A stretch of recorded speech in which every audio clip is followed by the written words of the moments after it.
श्री शिवाय नमस्तुभ्यम, हर हर महादेव। दोस्तों, आप सभी लोग जानते हैं कि 9 अगस्त 2025 यानी शनिवार को पड़ रही है सावन महीने की राखी पूर्णिमा तिथि। और दोस्तों, यह वह तिथि है जो सावन महीने में पड़ने वाली सबसे बड़ी तिथि है, क्योंकि यह शनिवार के दिन पड़ रही है और इसका बहुत ही बड़ा और विशेष महत्व होता है।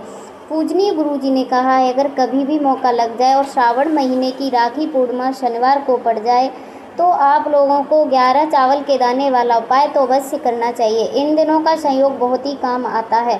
और दोस्तों, पूजनीय गुरुजी ने अपनी अभिकी से महापुराण की कथा में बताया है, जिस दिन आपको 11 चावल के दाने वाला उपाय तो अवश्य करना चाहिए, क्योंकि ऐसा दिन पूरे साल में सिर्फ एक ही बार आता है। और दोस्तों, आप सभी लोग जानते हैं कि शनिवार पूर्णिमा का अगर सबसे बड़ा कोई उपाय है तो वह 11 चावल के दाने वाला उपाय है। तो दोस्तों, इस पूर्णिमा के दिन आप लोगों को इस 11 चावल के दाने वाले उपाय को ज़रूर कर लेना है।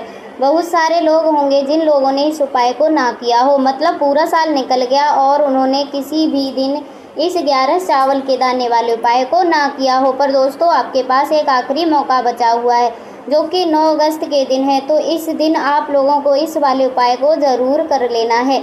भले ही आपने पूरे साल भर इस उपाय को ना किया हो, पर अगर आपने इस सावन महीने के पूर्णिमा के दिन अगर इस वाले उपाय को कर लिया तो आपको इस उपाय को करने का वह फल मिलेगा जिसकी आपने कभी कल्पना भी नहीं करी होगी। इसीलिए आप लोग इस वाले उपाय को एक बार ज़रूर कर लेना। आप लोगों के हाथ से यह मौका ना जा सके और आपको इस उपाय को करने का फल मिल सके।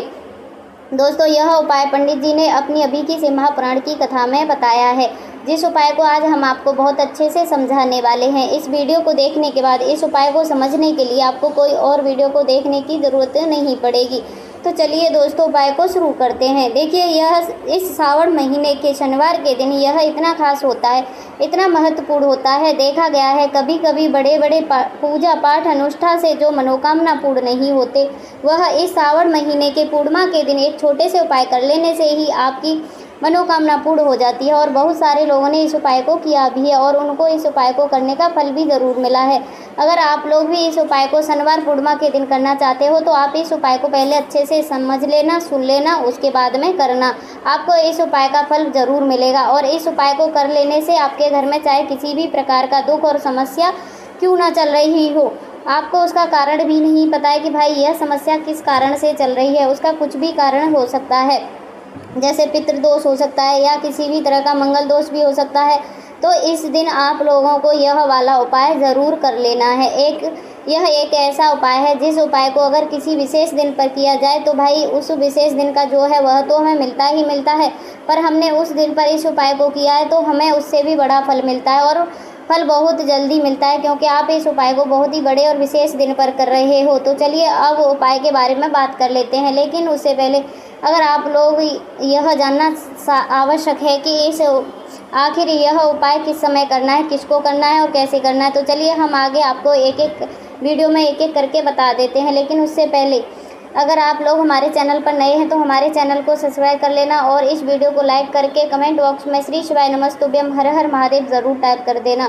और अपने फ़ायदे के लिए, गरीबी दूर करने के लिए इस वीडियो को पूरा देख करके जाना, तभी आपको लाभ की प्राप्ति होगी। यदि आज आपने वीडियो को बीच बीच में से देखा, कट करके देखा, तो आपको जीवन में कभी सफलता भी हासिल नहीं होगी। तो दोस्तों, इस 11 चावल के दाने वाले उपाय को हमें इस पूर्णिमा के दिन कैसे करना है, किसको करना है, किस समय करना है और कहाँ पर करना है, यह सारे सवालों के जवाब आपको इस वीडियो में मिल जाएंगे। और जो यह वीडियो देखेगा भाई, उसे 11 चावल के दाने वाला उपाय तो ज़रूर करना चाहिए, क्योंकि इस दिन एक चावल के दाने का बहुत बड़ा और विशेष महत्व होता है। और जब बात आ जाए 11 चावल के दाने की तो यह सोने पर सुहागा वाली बात हो जाती है और यह एक बहुत ही बड़ा उपाय हो जाता है इस शनिवार राखी पूर्णिमा का। तो अब दोस्तों, इस 11 चावल के दाने वाले उपाय को आखिर करना किसको है, सबसे पहले हम लोग यह बात जान लेते हैं। तो देखो, घर की जो बड़ी माता बहनाएँ होती हैं, उन माता बहनों में से कोई भी एक बड़ी माता बहन इस वाले उपाय को कर सकती है। और दोस्तों, अगर आप चाहते हैं अपने घर में से सभी सदस्यों को भी इस वाले उपाय को करवा सकते हो। अगर किसी व्यक्ति की खुद की कोई मनोकामना, कोई दुख और परेशानियां हैं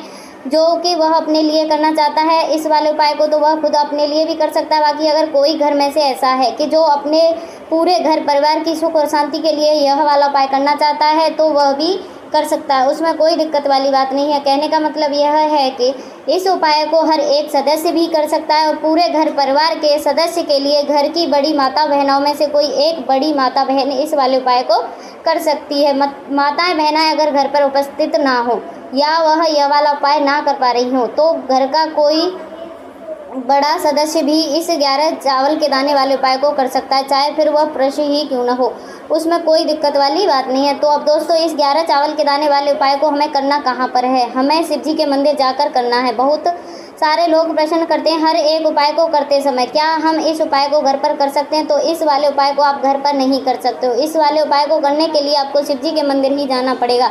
इसके बाद में दोस्तों अगला प्रश्न निकल कर आता है, यह आता है इस उपाय को लेकर कि आखिर इस उपाय को हमें किस समय करना है, सुबह के समय करना है कि शाम के समय करना है? तो देखो, इस वाले उपाय को आप लोग सुबह के समय भी कर सकते हो और शाम के समय प्रदोष काल में भी कर सकते हो। अब अगर पूछो कि सबसे उत्तम समय कौन सा रहेगा इस 11 चावल के दाने वाले उपाय को करने का, तो हम आपसे बस यही कहेंगे कि इस उपाय को आप सुबह के समय करोगे तो ज़्यादा बेहतर होगा। बाकी अगर प्रदोष काल शाम के समय भी करोगे तो भी अच्छा होगा, उसमें कोई दिक्कत वाली बात नहीं है। अब दोस्तों, जो अगली सबसे बड़ी महत्वपूर्ण बात यह आती है कि सुबह अगर हम उपाय करेंगे तो हमें कितने बजे से लेकर कितने बजे के बीच में करना है और शाम के समय प्रदोष काल में करेंगे तो हमें कितने बजे से लेकर कितने बजे के बीच में करना है। तो देखो, सुबह जितनी जल्दी हो सके आप उपाय को करने की कोशिश करना। बाकी अगर किसी कारण बस लेट भी हो जाओ, थोड़ी देर भी हो जाए, तो 10 या 11 बजे तक भी आप उपाय कर लेना। 12 बजे से ज़्यादा देरी ना हो, इस बात का आप लोगों को ध्यान रखना है। उसके बाद में दोस्तों, अगर शाम के समय प्रदोष काल की बात करें, प्रदोष काल का जो समय होता है वह शाम के 6 बजे से शुरू हो जाता है। मतलब शाम के 6 बजे से लेकर 7 बजे के बीच का जो समय होता है यह प्रदोष काल के समय होता है। अब सभी जो मौसम चल रहा है, इस मौसम में शाम बहुत देरी से होती है, तो आप इस उपाय को 7 या 8 बजे के बीच भी कर सकते हो। मतलब शाम के 6 बजे से रात 8 बजे के बीच में भी आप कभी भी इस वाले उपाय को कर सकते हो, इसमें कोई दिक्कत वाली बात नहीं है। अब दोस्तों, यहाँ पर इस उपाय को लेकर एक और सबसे बड़ी बात यह आती है कि इस 11 चावल के दाने को हमें लेना कहाँ से होता है और हमें इस उपाय को करने के साथ में और क्या कुछ ऐसी सामग्री होती हैं जो शिव जी के मंदिर लेकर जानी पड़ती हैं। तो देखो, यहाँ पर हम आपको बता दें, सबसे पहले आप लोग यह बात जान लो कि यह जो 11 चावल के दाने वाला उपाय है, सिर्फ और सिर्फ आप उपाय की सामग्री लेकर कभी भी शिव जी के मंदिर मत जाना, क्योंकि हमें भगवान के सामने यह नहीं दर्शाना है कि अगर हम भगवान शिव जी के मंदिर आए हैं तो अपने फ़ायदे के लिए आए हैं। तो इसीलिए जो भी पूजा सामग्री है, उपाय सामग्री है, 11 चावल के दाने, इसके साथ में आपको पूजा सामग्री भी ज़रूर लेकर जाना है। देखो, अगर सुबह के समय कर रहे हो तो सीधी सी बात है, 1 लोटा जल लेकर जाओगे ही जाओगे। वहीं 1 लोटा जल अगर मिट्टी का जल हो तो बहुत अच्छा रहेगा। आपके पास इस दिन एक आखिरी मौका रहेगा मिट्टी का जल शिव जी पर चढ़ाने का और उपाय को करने का, बहुत बड़ा आपको इस दिन फल मिलेगा। तो इसीलिए इस दिन हो सके तो भाई मिट्टी का जल ही चढ़ाना। तो अपने साथ में कम से कम 1 लोटा मिट्टी का जल तो आप लेकर जाना ही जाना। अगर मिट्टी का जल नहीं है तो घर का जल भी इस्तेमाल कर सकते हो। इसके अलावा जो भी पूजा सामग्री है, देखो 11 चावल के दाने यह अलग आपके रहेंगे और जो आपकी पूजा सामग्री रहेगी वह अलग रहेगी। पूजा सामग्री में आप जो भी चीज़ लेकर जाना चाहें वह लेकर जा सकते हैं, उसमें कोई दिक्कत वाली बात नहीं है। वहीं अगर हम शाम की बात करें तो शाम के समय शिवलिंग पर जल नहीं चढ़ता है, इसीलिए शाम के समय आप लोग एक दीपक तैयार कर लें जो कि गोलबाती का आटे का शुद्ध देसी गाय का घी का होता है। इस बात का आप लोगों को ध्यान रखना है और इस दीपक को आपको घर से जलाकर नहीं लेकर जाना है, शिव जी के मंदिर में जाकर ही जलाना है। इस बात का भी आप लोगों को ध्यान रखना है। अब दोस्तों, यहाँ पर हमें इस बात को समझना है कि यह 11 चावल के दाने हमें लेना कहाँ से, क्या हमें दुकान से लेकर आना है या हमें अपने घर से लेना है या हमें कहाँ से लेकर आना है और कौन से चावल लेना है, क्योंकि चावल भी बहुत प्रकार के होते हैं। देखो, इन सभी सवालों के जवाब आप एक बार में सुन लेना कि भाई यह जो उपाय है, इस उपाय में आपको यह नहीं देखना है कि भाई कौन सा चावल है कौन सा चावल नहीं है। बस जो भी चावल ले रहे हो वह चावल का दाना साबुत होना चाहिए, मतलब साबुत होना चाहिए, टूटा नहीं होना चाहिए, कटा पिटा नहीं होना चाहिए। यह बात आप लोगों को ध्यान रखना है।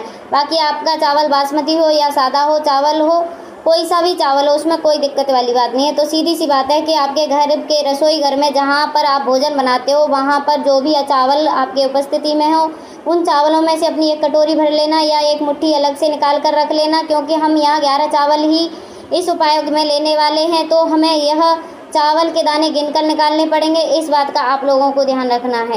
तो अपने उस चावल की कटोरी में से या चावल में से 11 ऐसे चावल के दाने आप लोग निकाल लो जो कि टूटे ना हो, कटे पिटे ना हो, जिनमें कोई दाग ना लगा हो। अच्छे साबुत चावल के दाने 11 आप लोग निकाल कर रख लो और इन्हें किसी एक कागज़ की पुड़िया में या किसी छोटी सी कटोरी में आप लोग रख लो, ताकि यह सुरक्षित रहे, आपके एक भी चावल का दाना इधर उधर ना हो, आपका उपाय भी पूरे अच्छे से हो जाए। तो भाई जैसे ही आपका उपाय की सामग्री है 11 चावल के दाने तैयार हो जाते हैं, उसके बाद में आपको जो भी अपनी पूजा सामग्री है, सुबह के समय कर रहे हो तो 1 लोटा जल या पूजा सामग्री जो लेकर जाना चाहो उसकी भी तैयारी कर लेना, और शाम के समय जा रहे हो तो भाई अपना जो दीपक है उसे तैयार कर लेना। और उपाय को करते समय शुद्धता का विशेष रूप से ध्यान रखना। सुबह सुबह स्नान करने के बाद ही उपाय को करने की आप लोग तैयारी करना। उसके बाद अगर शाम के समय की बात करें तो शाम के समय आपको स्नान करने की ज़रूरत नहीं है, पर शुद्धता का ध्यान रखना है। आपको स्नान तो नहीं करोगे, पर आप हाथ मुंह धोकर भी इस वाले उपाय को शाम के समय प्रदोष काल में कर सकते हो, उसमें कोई दिक्कत वाली बात नहीं है। तो आप अपने इस उपाय की पूरी सामग्री तैयार करके आपके पास में ही जो आपका शिव मंदिर हो वहाँ पर पहुँच जाएं। सबसे पहले शिव मंदिर में जाकर आप लोगों को उपाय नहीं करना है, पहले भगवान के दर्शन करना है, भगवान से आशीर्वाद प्राप्त करना है, फिर शिव जी की शिवलिंग के पास में आना है। शिवलिंग के पास में आने के बाद आप जो पूजा सामग्री लेकर आए हुए हैं, जैसे कि सुबह गए हुए होंगे तो 1 लोटा जल और जो पूजा सामग्री लेकर गए हैं आप उनसे भगवान शिव जी की पूजा कीजिए। सबसे पहले तो 1 लोटा जल ही चढ़ेगा, उसके बाद में आपकी पूजा सामग्री चढ़ेगी। उसके बाद में अगर दोस्तों शाम के समय अगर आप उपाय कर रहे हो तो अपने साथ में कम से कम एक जो दीपक है गोल बाती का जो अपने साथ में लेकर गए हैं, उस दीपक को मंदिर में अपनी माचिस से जलाना है और उस दीपक को शिवलिंग के पास में रखना है। इस दीपक को रखने के बाद में ही आप लोगों को अपना यह वाला उपाय शुरू करना है। और दीपक को ज़्यादा पास में मत रखना, वैसे ही गर्मी पड़ रही है, भगवान शिव जी को आँच नहीं लगनी चाहिए। तो भाई जैसे ही आपकी पूजा अर्चना हो जाती है, आप भगवान शिव जी को प्रसन्न कर लेते हो, उसके बाद में शिवलिंग के पास में ही आप कहीं बैठ जाएं, सामने या आसपास जिस जगह पर आपको बैठना हो वहाँ पर बैठ जाएं और अपने वह 11 चावल के दाने अपने सामने निकाल कर रख लीजिए, क्योंकि अब यहाँ पर उपाय को यहाँ पर आपको करने की तैयारी करना है। और इस तरीके से जब आप उपाय करेंगे, पूजा सामग्री करने के बाद, पूजा अर्चना करने के बाद, तो आपको उपाय का फल बहुत जल्दी और बड़ा होकर मिलेगा। तो अपने 11 चावल के दाने अपने सामने निकाल कर रख लो। और यह जो उपाय है यह आपकी सीधे हाथ की हथेली से होगा, इसीलिए इस बात का भी विशेष रूप से ध्यान रखना है। तो सीधे हाथ की हथेली का प्रयोग करके ही आप लोगों को अपना यह वाला उपाय करना है। अपने सामने जो भी आपकी कागज़ की पुड़िया है आपको खोलकर रख लेना है, या कटोरी है तो भाई उसे अपने सामने रख लीजिए और अपने वह 11 चावल के दाने निकाल लो। उसके बाद में दोस्तों अब आपको क्या करना है कि आप शिवलिंग आपके सामने होगी तो अपने वह 11 चावल के दाने एक एक करके आपको शिव जी की शिवलिंग के ऊपर चढ़ाना है। कहाँ पर चढ़ाना है? शिवलिंग के ऊपर चढ़ाना है, और कहीं पर भी नहीं चढ़ाना है। आपको अपने हथेली से तो शिवलिंग के ऊपर चढ़ाना है, भले ही फिर वह अपने आप जलाधारी पर गिर जाएं या मतलब वहीं पर गिर जाएं, उसमें कोई दिक्कत वाली बात नहीं है, पर आप चढ़ाओगे शिवलिंग के ऊपर ही। तो आपको क्या करना है, पहला चावल का दाना उठाना है, श्री शिवाय नमस्तुभ्यम बोलना है और शिवलिंग पर चढ़ा देना है। इसी तरीके से दूसरा चावल का दाना उठाना है, शिवलिंग पर चढ़ा देना है, मंत्र बोल देना है, और फिर तीसरा चावल का दाना उठाना है, श्री शिवाय नमस्तुभ्यम बोलना है और चढ़ा देना है। इसी प्रकार से आपको पूरे 11 चावल के दाने एक एक करके शिव जी की शिवलिंग के ऊपर चढ़ा देना है और भगवान से प्रार्थना करते जाना है। मतलब प्रार्थना तो आपको आखिर में करना है, पर हर एक चावल के दाने को चढ़ाते समय श्री शिवाय नमस्तुभ्यम जरूर बोलना है। उसके बाद में ही यह चावल का दाना शिवलिंग के ऊपर आपको चढ़ा देना। जैसे ही आपके 11 चावल के दाने शिवलिंग के ऊपर चढ़ जाते हैं तो भाई उसके बाद में आपको क्या करना है, भगवान से अपनी मनोकामना बोलना है। मनोकामना कब बोलना है? जब आपके 11वां चावल का दाना आपके सीधे हाथ की हथेली में हो और आप उसे चढ़ाने के लिए जा रहे हो, श्री शिवाय नमस्तुभ्यम बोलकर उस आखिरी चावल के दाने को शिवलिंग के ऊपर चढ़ा देना और भगवान से फिर वह अपनी मनोकामना बोल देना, जिस मनोकामना के लिए आप यह वाला उपाय कर रहे हो, जिस भी दुख और परेशानी के लिए आप लोग अपना यह वाला उपाय कर रहे हो। उसके बाद में जैसे ही आप अपनी मनोकामना बोल देते हो, आपका यह वाला उपाय पूरा हो जाता है। पर दोस्तों आप उपाय को करने के बाद आप लोगों को 2 मिनट भगवान शिव जी के मंत्र का जाप जरूर करना है, और मंत्र का जाप करने के बाद भगवान से एक बार और प्रार्थना करनी है अपनी मनोकामना के लिए, अपनी जो भी दुख और परेशानी है उसके लिए। उसके बाद में आप लोगों को भगवान को देखकर, भगवान से प्रार्थना करके वहाँ से उनसे आशीर्वाद लेकर वहाँ से उठ सकते हैं और अपने घर आ सकते हैं। बस दोस्तों यहाँ पर यह वाला उपाय पूरा हो जाता है। इस तरीके से जो भी छोटी छोटी चीज़ों को ध्यान में रखते हुए इस 11 चावल के दाने वाले उपाय को करेगा, निश्चित सी बात है उसके जीवन की हर मनोकामना जल्द पूर्ण होंगी और जो भी दुख और परेशानियाँ हैं वह भी बहुत जल्दी दूर होंगे। अभी तक आप लोगों ने इस चैनल को लाइक ना किया हो तो इस वीडियो को लाइक ज़रूर कर देना। देखिए, इस उपाय के लिए आपको लेना है गोलबाती का दीपक। आप चाहे मिट्टी का भी ले सकते हैं या फिर घर से शुद्ध आटा मढ़कर उसका दीपक तैयार कर सकते हैं। इसके बाद में आपको लेना है शुद्ध गाय का घी। अगर वह नहीं है तो आप कोई भी देसी घी इस्तेमाल कर सकते हैं, जिससे आपको दीपक प्रज्वलित करना है। देखो, अब यह सब सामग्री लेकर आपको जाना है प्रदोष काल में आपके घर पर तुलसी जी के घेरे के पास में। देखो, यह उपाय तो आपको अवश्य करना है। देखो, वहाँ पहुँचकर सबसे पहले वह दीपक आपको प्रज्वलित कर देना है। ओम नमो भगवते वासुदेवाय, इस मंत्र का 21 बार जाप करना है। उसके बाद में आपको अपने सीधे हाथ में थोड़ी हल्दी लेकर उस दीपक में अपना नाम और गोत्र बोलते हुए डाल देना है। उसके बाद में माँ लक्ष्मी को आपको प्रार्थना करना है कि हे माँ लक्ष्मी, हमारी सभी दुख तकलीफ़ों को दूर करो। हे महादेव, हमारे सब दुख कष्टों को ख़त्म करो। इस भावना से यह वाला उपाय कर लेना है। अगर दोस्तों आपको यह वीडियो अच्छी लगी हो तो इस वीडियो को लाइक करके वाणी भक्ति चैनल को सब्सक्राइब कर लेना।